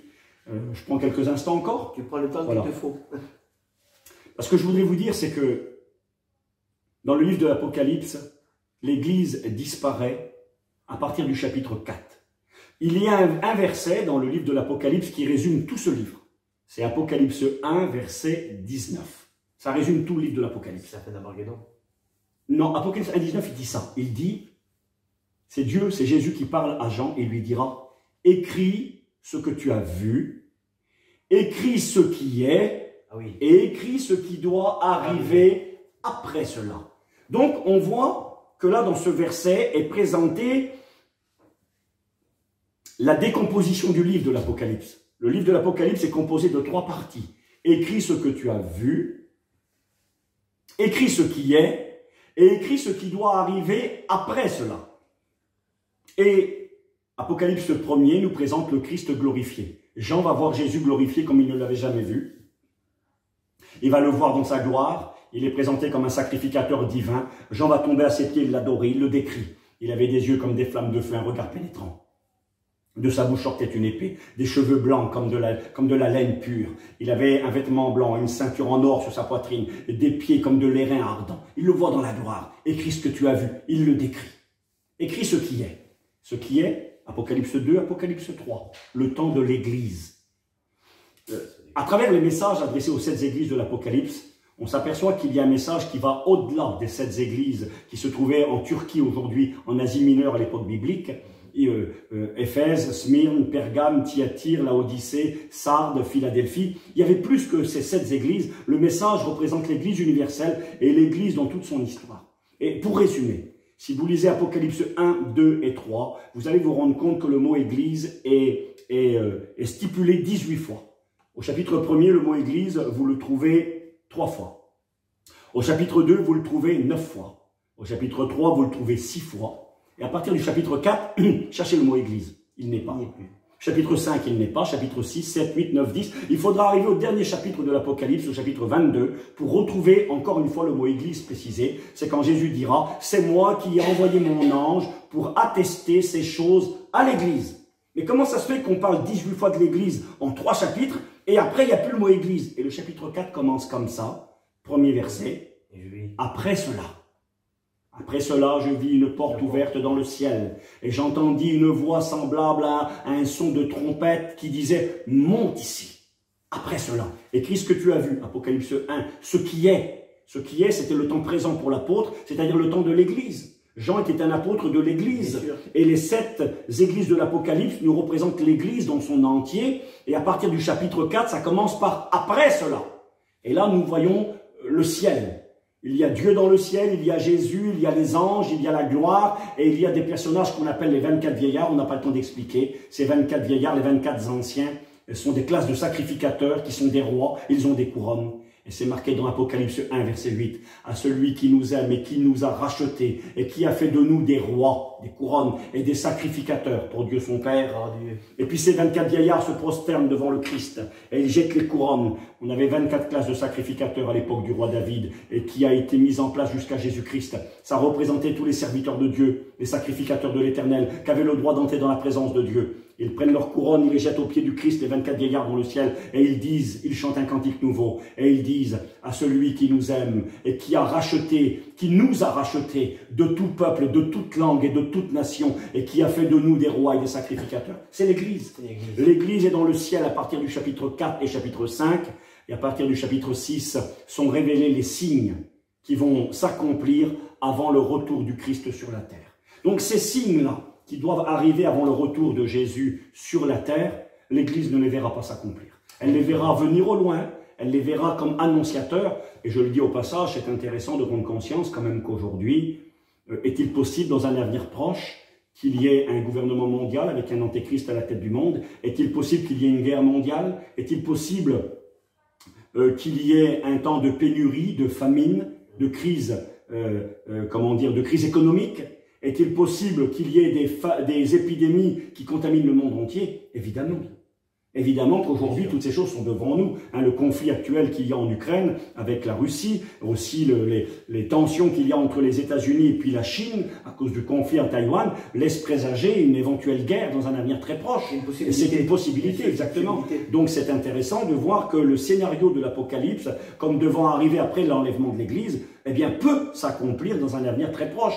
Est-ce qu'on peut connaître une grande crise économique? Évidemment. Le cours de la vie n'a jamais été si cher, l'argent est en train de perdre sa valeur, on nous annonce des pénuries alimentaires, etc. Tout est en train de s'accomplir. Évidemment, le Covid, qui a été une épidémie mondiale, nous laisse présager également qu'il est possible de connaître des grandes épidémies encore dans un temps très proche. Donc, c'est intéressant de savoir que ces signes annonciateurs avant le retour du Christ sont tout proches de nous, avant son retour sur la terre. Mais pour ce qui est de l'enlèvement de l'Église, j'aimerais vous dire que les signes, il y en a dans la Bible, et que ces signes-là, eh bien, ça c'est extraordinaire. Ces signes-là, bien, sont aussi annoncés dans l'Écriture. Il ne faut pas les chercher forcément dans les enseignements de Jésus directement, parce que Jésus, comme je l'ai dit, a très peu parlé de l'Église. Il n'y a que 2 passages dans l'évangile de Matthieu où le mot Église est mentionné. Quand Jésus dit qu'il bâtira son Église, et quand Jésus dira que si quelqu'un a péché, eh bien, il faut le reprendre entre toi et lui seul, et s'il ne veut pas t'écouter, eh bien, tu l'amèneras devant l'Église, devant l'Assemblée. Sinon, le mot Église, on ne le trouve quasiment pas. Jésus prêchait le royaume de Dieu, le royaume des cieux. Son règne, qui aurait dû avoir lieu si Israël l'avait accepté. Mais Israël ne l'ayant pas accepté, ça a ajourné le plan de Dieu. Dieu n'a pas été surpris, Dieu le savait. Mais au niveau des hommes, les hommes ont été surpris. Jean le Baptiste ne prêchait pas un retour lointain du Christ. Il pensait que Jésus allait exercer les jugements. Et d'ailleurs, dans la prison, il a été troublé. Les apôtres même. Les apôtres même, évidemment. Est-ce en ce temps-ci que tu rétabliras le royaume d'Israël? Exactement. Exactement, dans Actes des Apôtres, chapitre 1er. Donc, il croyait à une mise en place du royaume de Dieu sur la terre imminent, rapide. Et en fin de compte, à cause de l'attitude d'Israël, ça a été ajourné. Et c'est là que le mystère de l'Église a été révélé. Ce plan de Dieu qui va s'écouler sur une période de 2000 ans et qui va se solder à la fin des temps par le retour de Jésus-Christ pour enlever cette Église-là. Et cette Église va être enlevée et les signes, nous en avons. Nous avons des signes. La question était, y a-t-il des signes préalables au retour de Jésus? Nous en avons vu quelques-uns brièvement. On pourrait lire tout l'Apocalypse. Il y a des signes qui s'accompliront et qui ne sont pas encore accomplis. Donc Jésus peut-il revenir aujourd'hui sur la terre? Non. Parce qu'il y a des signes qui doivent être accomplis au préalable. Il faut que tout soit accompli. Exactement, pour que Jésus revienne sur la terre. Mais maintenant, est-ce que Jésus peut venir enlever l'Église aujourd'hui? Est-ce qu'on a des signes? Alors moi, j'ai noté dans ma petite réflexion, dans mes recherches, y a-t-il des signes préalables à l'enlèvement de l'Église? J'ai marqué oui. Il y a des signes avant l'enlèvement. Alors je vais juste parce qu'il est tard et puis que le temps quand même passe relativement vite, ça fait 1h02 qu'on est ensemble. Donc je vais simplement, je ne pourrais pas m'attarder, j'aurais voulu le faire, j'aurais pas le temps. Les signes, oui, je pense qu'on aura une occasion. Mais donc je vous fais un petit survol. Les signes annonciateurs devant s'accomplir avant l'enlèvement de l'Église, qui ne sont pas les mêmes signes qui doivent s'accomplir avant le retour du Christ sur la terre. C'est très important. Les signes annonciateurs avant l'enlèvement de l'Église, parce que la Bible nous donne des détails, Paul en particulier, c'est l'état moral du monde. Il est écrit dans 2 Thessaloniciens, chapitre 2, les Thessaloniciens croyaient que Jésus était revenu, ils croyaient à l'enlèvement, ils croyaient au retour du Seigneur, et ils croyaient que Jésus les avait oubliés. Et puis Paul va leur dire, ne vous laissez pas troubler par quelques écrits ou quelques inspirations, comme si le jour du Seigneur était déjà là. C'était quoi le jour du Seigneur? Le jour du Seigneur, c'était le jour de la colère, le jour de l'Éternel, les jugements divins, la colère de Dieu, la grande tribulation. Et eux, les Thessaloniciens, vivaient des persécutions. Ils vivaient des tribulations. Il y avait un empereur très méchant qui s'appelait Néron, qui persécutait l'Église de Jésus-Christ. L'Église payait un lourd tribut pour sa foi. Et ils croyaient, eux, que quelque part, ils vivaient la grande tribulation, qu'ils avaient été oubliés. Et Paul va dire, mais non, pas du tout. Ne vous laissez pas troubler comme si le jour du Seigneur était déjà là. Et puis il va leur rappeler, il leur dit, vous savez bien que le jour du Seigneur n'est pas là. L'Église sera enlevée avant que le jour de la colère viendra. Mais il va leur donner quand même une explication. Il va leur dire, écoutez, avant que ce jour n'arrive, le jour de la colère. Et ça, c'est une chose que Paul va annoncer, on doit la voir s'accomplir. Il va dire ceci. Il faut premièrement, auparavant, que l'apostasie soit arrivée. Et alors l'Église sera enlevée. Le texte dit, alors paraîtra l'homme impie que le Seigneur Jésus détruira par le souffle de sa bouche. Et vous savez ce qui le retient pour qu'il ne paraisse qu'on s'entend. Il faut que celui qui le retient encore ait disparu, et alors paraîtra l'homme impie.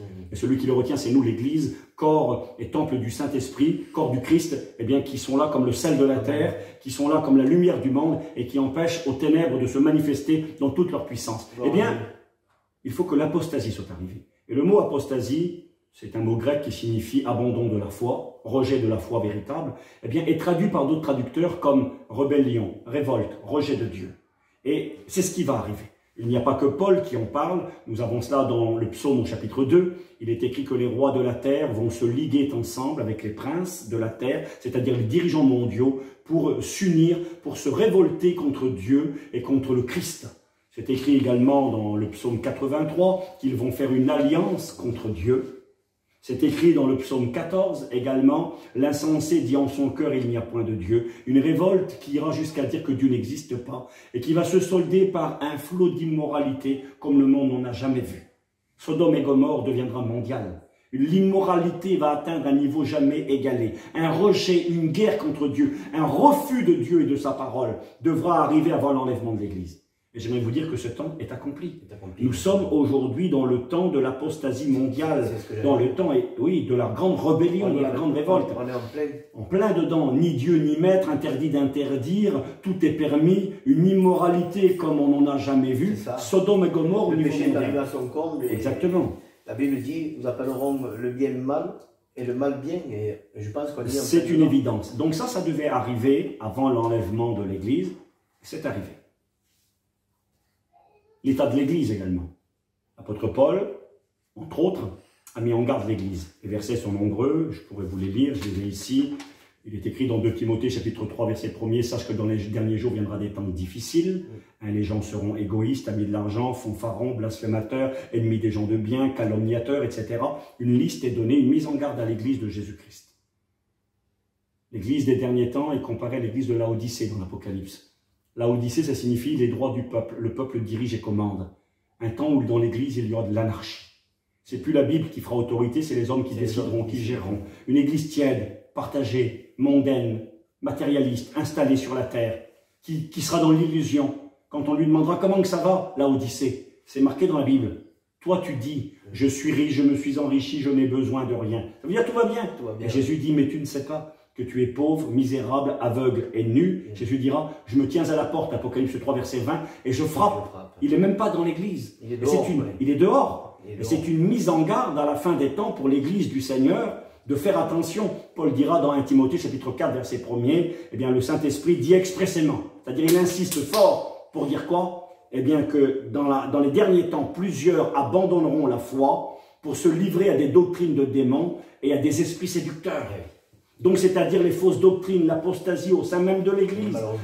Bien sûr qu'on y est. Dans de nombreuses églises, et on doit faire attention et être vigilant. On n'est pas les meilleurs, on n'est pas les plus grands. C'est une mise en garde aussi pour nous. Eh bien, l'Église, à la fin des temps, avant l'enlèvement, quand Jésus reviendra, va connaître des tempêtes spirituelles et morales comme elle ne l'a jamais connues. Et il est écrit que beaucoup feront naufrage. Il est écrit qu'ayant la démangeaison des choses, des choses agréables, eh bien, ils détourneront l'oreille de la vérité, ils se tourneront vers des fables. Et aujourd'hui, il y a de nombreux chrétiens dans l'église de Jésus-Christ, friands de nouveautés, qui abandonnent l'évangile dans sa pureté et sa simplicité, et s'adonnent à toutes sortes de doctrines mensongères et étrangères, jusqu'à accepter des abominations dans l'église du Seigneur. Donc ça, c'est des signes précurseurs, je n'ai pas le temps de m'y attarder davantage. J'ai marqué troisièmement, des signes précurseurs avant l'enlèvement, sera la mise en place des signes devant arriver avant le retour en gloire, ce dont on vient de parler. Hein, la séduction, le système de l'antéchrist, une guerre qui se profile à l'horizon, une crise économique mondiale, des épidémies, persécution de ceux qui voudront croire en Jésus, et tous ces cataclysmes écologiques présentés dans l'Apocalypse et dans les bouches de Jésus, eh bien, s'accompliront juste après l'enlèvement. Donc forcément, on en verra les préparatifs. Et aujourd'hui, on en voit tous les préparatifs.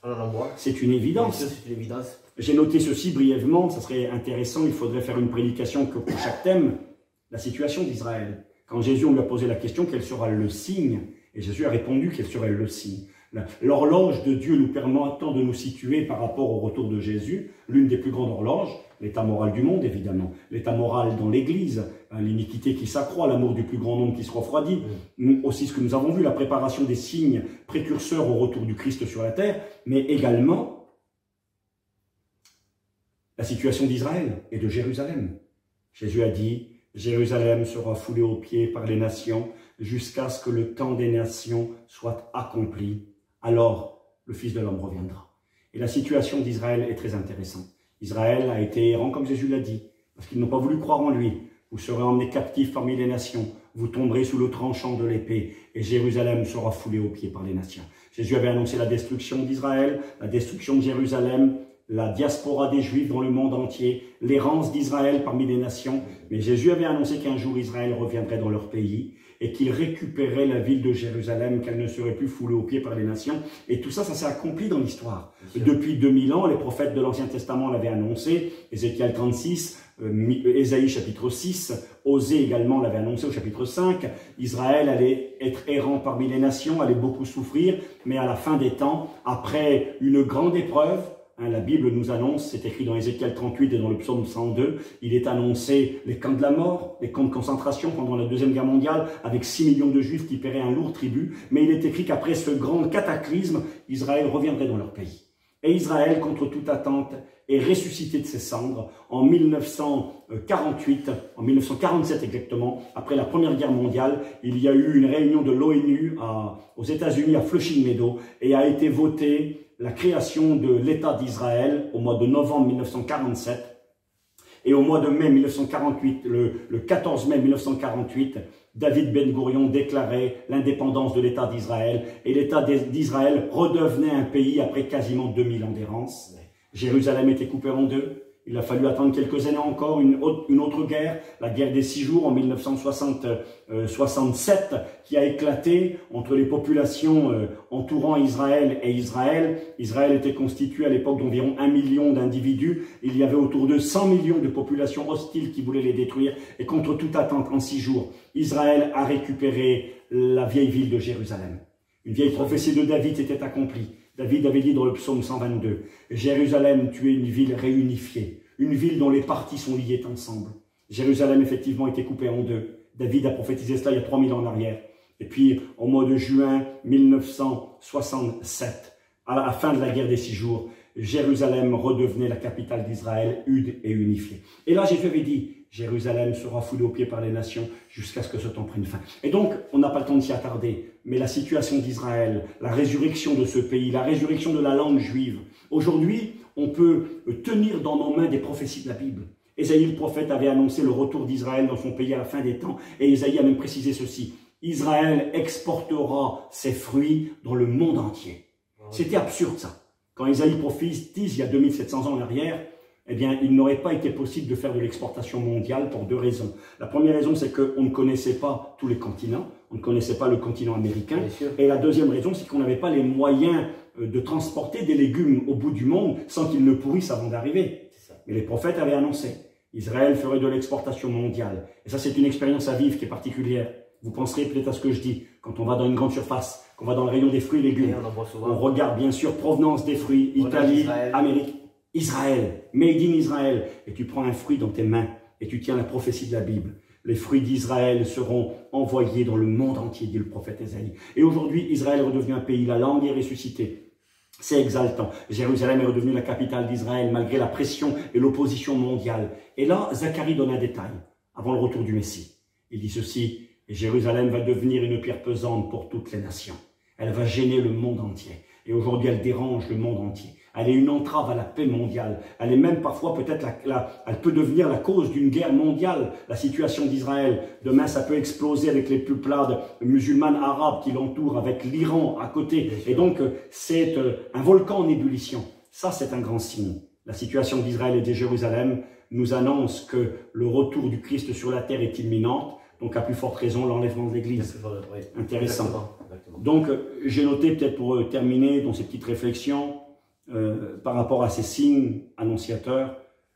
Ça, c'est une petite parenthèse, on ne s'y attarde pas, mais c'est intéressant, c'est ce que nous croyons, c'est ce qu'on nous a appris aux écoles bibliques. Le réveil d'Zigan.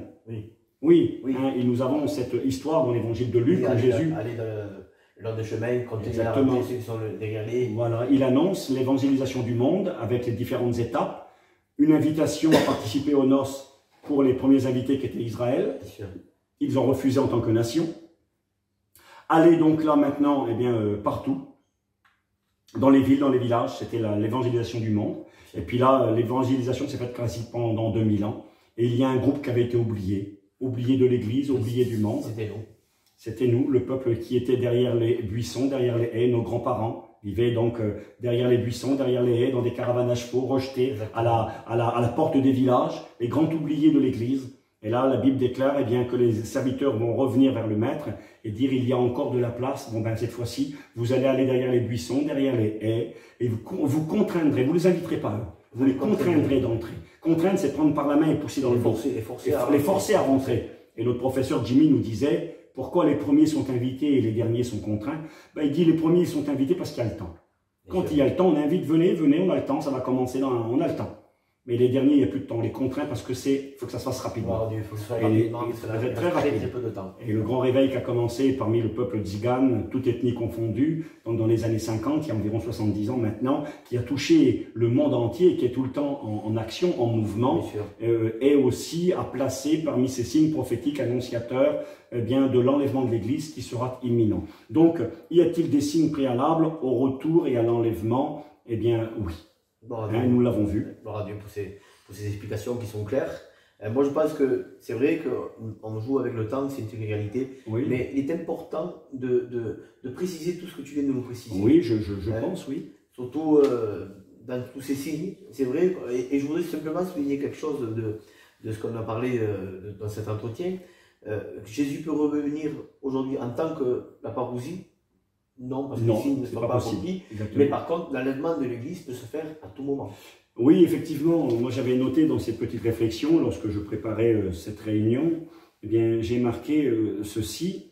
Quels sont les signes précurseurs et annonciateurs de l'enlèvement de l'Église? Y en a-t-il? J'ai répondu, la réponse est oui. J'ai écrit ceci. Et la réalité exaltante est qu'ils sont tous accomplis.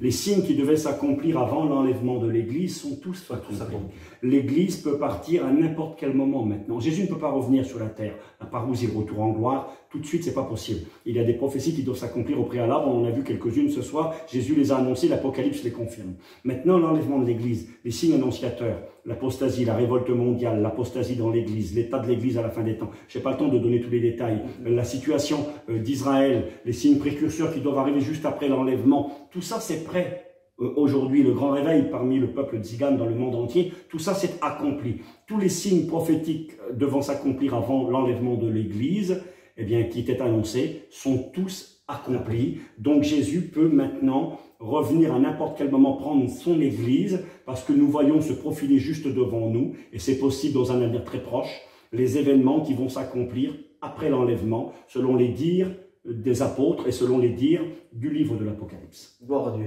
Important de le souligner. C'est important de le souligner. Oui, c'est vrai qu'il nous reste très peu de temps.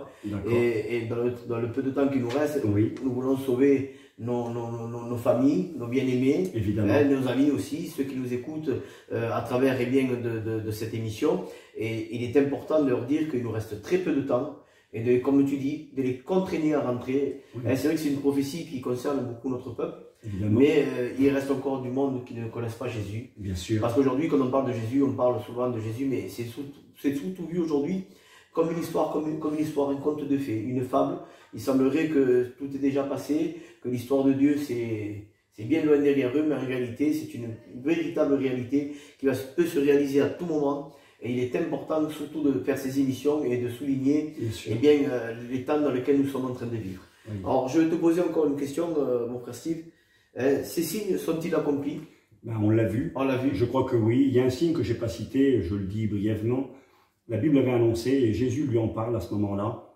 Et là, il semblerait qu'il y a une contradiction dans ce qu'il dit, mais Jésus ne se contredit pas du tout.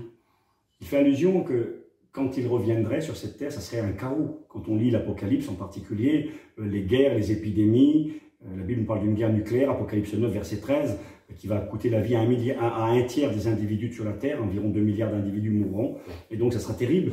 Eh bien, quand Jésus revient sur la terre est à feu, à sang, c'est un chaos général. Jésus revient, ses vêtements sont teints de sang. C'est une image de dire qu'il y aura beaucoup de morts sur la terre. C'est écrit.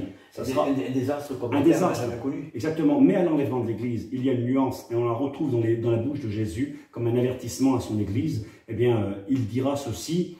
Eh bien, ça sera comme à l'époque de Noé et de Lot. Les gens vont construire, acheter, vendre, planter des arbres, etc. C'est ce que l'on fait qu'on a le temps. Ça. On plante un arbre parce qu'on sait qu'on a du temps. On a l'objectif qu'on va en profiter. On construit une maison pour en profiter. On ne construit pas une maison si on sait qu'on va mourir demain. Pas du tout. Donc Jésus fait comprendre que ça sera aussi un temps, ça c'est le temps de l'enlèvement, un temps de matérialisme, un temps où les gens vivront pour les choses de la terre, un temps où les gens seront dans cet faux état d'esprit qu'ils vont être surpris. Ils seront aveuglés complètement. Ils seront aveuglés, pris à fond dans les choses de la terre. Il y aura du travail, il y aura une société de consommation qui sera énorme. Et Jésus va dire dans Luc 21, il dira qu'il faudra prendre garde que nos cœurs ne s'apesantissent par les excès du manger et du boire et que ce jour ne vienne sur nous à l'improviste. Et on se rend compte qu'à l'enlèvement de l'Église, il y aura ce temps qui est le nôtre, un temps de matérialisme, un temps où les gens seront à la course à la construction, la course au travail, la course au bénéfice, à gagner de l'argent, et sans se rendre compte que tout va s'arrêter précipitamment. C'est un petit peu ce que nous sommes en train de vivre. C'est plus qu'un petit peu. C'est exactement cette réalité. Donc les signes sont-ils accomplis? Oui. Précédant l'enlèvement de l'Église, oui, ils sont tous accomplis. Bon, donc, on va passer à la quatrième question, mon frère. Donc, moi, je vous dis en vérité, je me réjouis de voir tout cet éclaircissement. Il y avait des versets bibliques que tu as cités, et tu pourras en citer. Évidemment, bien sûr, le temps nous est compté. Tant d'autres, mais Dieu permettra, on refera encore une émission qui continuera celle-ci. Oui. Et notamment, j'aimerais bien que dans les prochaines émissions qu'on fera ensemble, Steve, si tu le vois bien aussi, de parler un petit peu du millénium, parce que le millénium, on ne le touche pas trop, mais c'est une doctrine qui est importante aussi. C'est un enseignement dans l'Ancien et dans le Nouveau Testament. Exactement. Mais restons, nous n'allons pas nous égarer dans le sujet, nous allons rester dans le vif du sujet. Alors, que cela nous apporte-t-il et qu'est-ce que nous devons faire? Qu'est-ce que cela nous apporte? Le fait de savoir que Jésus va revenir, que l'enlèvement de l'Église peut avoir lieu maintenant n'importe quand, que les signes sont tous accomplis. Et je crois que cela doit nous amener à du sérieux dans notre vie en tant que chrétiens, pour les chrétiens premièrement, à être sérieux, à nous préparer. Certains vont dire qu'il ne faut pas se préparer, il faut être prêt. Oui, c'est vrai. Amos chapitre 4, verset 12 dira « Prépare-toi à la rencontre de ton Dieu ». Nous avons appris que le texte littéral dit « Sois prêt à la rencontre de ton Dieu ». Bien sûr qu'il faut être prêt. Ça, c'est un appel à nos amis, bien sûr, inconvertis, à ceux qui écoutent ce message, ce soir qui ne sont pas encore chrétiens.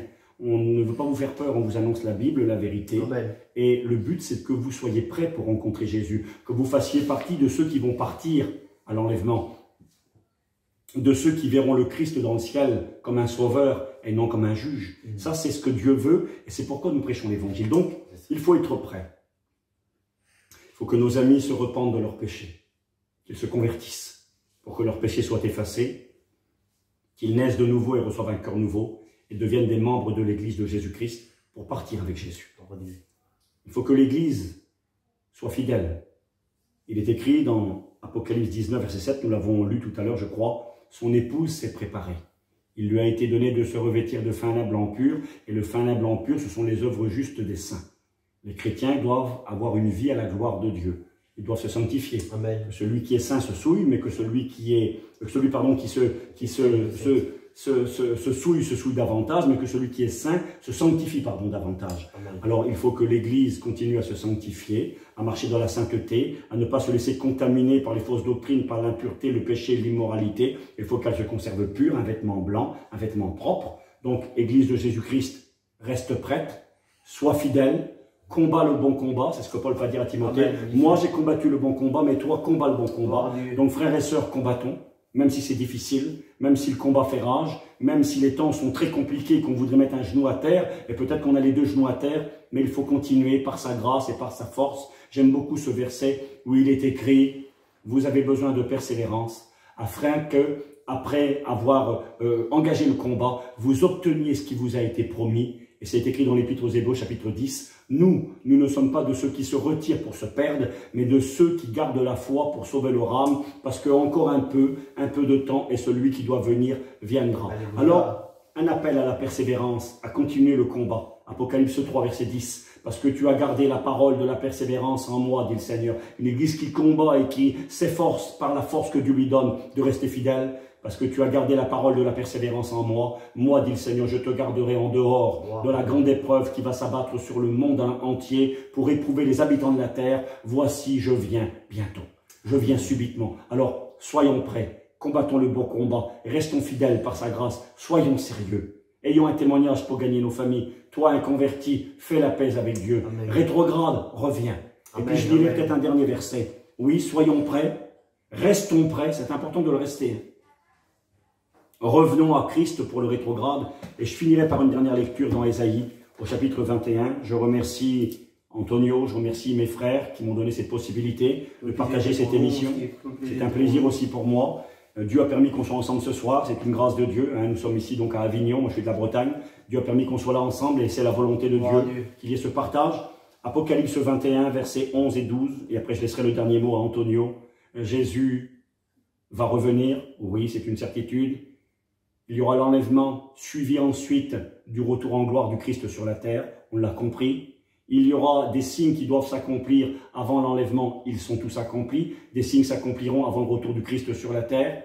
Il faut être prêt, parce que Jésus peut revenir maintenant à n'importe quel moment. Nous croyons à l'imminence. Je viens bientôt, ça ne veut pas dire je viens dans 1000 ans, ça veut dire je viens précipitamment, il faut être prêt. L'enlèvement de l'Église se fera très vite. Nous serons changés, dit l'Écriture, 1 Corinthiens 15, 51, 52, en un clin d'œil, en un instant. Un atomos de temps, même pas une seconde. Il faut être prêt. L'enlèvement de l'Église, c'est ça. Claquement de doigts, puis on disparaît. Pour ceux qui sont prêts, on part au ciel, commence la colère de Dieu sur la terre, les jugements de Dieu. Pour ceux qui resteront, il faut éviter ces jugements à tout prix. C'est pourquoi l'Évangile nous est annoncé. Et regardez ce que dit Ésaïe, chapitre 21, versets 11 et 12. Et j'aurai fini. Sentinelle, la sentinelle, c'est en temps de guerre l'homme qui regarde à l'horizon pour voir si l'ennemi ou si le danger arrive. Nous sommes, nous, les serviteurs de Dieu, des sentinelles. Dieu nous a établis comme sentinelles. Sentinelle, que dis-tu de la nuit? Un temps ténébreux. Ça, c'est la fin des temps, le temps de ténèbres que sert le monde. Qu'est-ce qui est sur la terre? Que dis-tu de la nuit? Une deuxième fois, sentinelle, mais que dis-tu de la nuit? La sentinelle répond, le matin vient. Le matin vient, c'est le message que nous adressons à ceux qui aiment Jésus, aux chrétiens et chrétiennes. Sois fidèle, il arrive. Le matin vient, bientôt les ténèbres vont cesser. Tu vas voir le soleil de la justice. L'étoile brillante du matin va se lever. Tu vas bientôt rencontrer ton libérateur. Sentinelle, que vois-tu de la nuit? Le matin vient, mais la nuit aussi. Le matin et en même temps la nuit. Le matin pour ceux qui sont prêts, pour les enfants de Dieu, ceux qui marchent dans les voies du Seigneur, ceux qui ont donné leur vie au Christ. Et la nuit après la nuit, pour ceux qui resteront. L'époque d'aujourd'hui est difficile. Elle est troublante, elle fait peur, elle est angoissante. Mais elle n'est rien en comparaison de ce qui va arriver demain. Les colères de Dieu, c'est une chose que l'on ne peut pas comprendre. Jésus a dit que ce sera une époque de détresse comme le monde n'a jamais connue et que le monde ne connaîtra plus jamais. Alors le matin vient, oui, l'enlèvement de l'Église, le rassemblement des croyants dans le ciel à la trompette de Dieu qui part à la rencontre du Christ et qui va être placé en sécurité. La nuit aussi. Si vous voulez interroger, beaucoup de gens parlent et posent des questions, mais ne veulent pas aller plus loin, quel dommage. Si vous voulez interroger, conseil du prophète, convertissez-vous et revenez. Quel beau conseil. Alors convertissez-vous, vous mes amis, revenez, vous, ce qu'on appelle les rétrogrades, et toi chrétien et chrétienne, sois fidèle, combat le bon combat, il vient te chercher. Que Dieu vous bénisse. Gloire au Seigneur, que Dieu te bénisse mon frère Steve. Dieu te bénisse. Tout le plaisir a été pour nous de t'avoir ce soir et bien parmi nous, dans le cadre de cette émission. Merci à Dieu. Que Dieu permette tu auras un peu plus de temps, qu'on refasse une autre émission ensemble. On essaiera la gloire du Seigneur, bien sûr, on laisse le temps de Dieu. Et puis aussi, quand tu seras un peu plus disponible, que tu viennes quelques jours ici à l'église Avignon, dans laquelle on se réjouira de passer un moment ensemble. Et cet échange ce soir a été bénéfique pour moi, premièrement, pour nos frères et nos sœurs qui vont nous écouter. Et je crois de tout mon cœur que ça a été clair. Ça a été vraiment très clair. Et surtout, je tiens à souligner quelque chose, surtout dans le mot de la fin.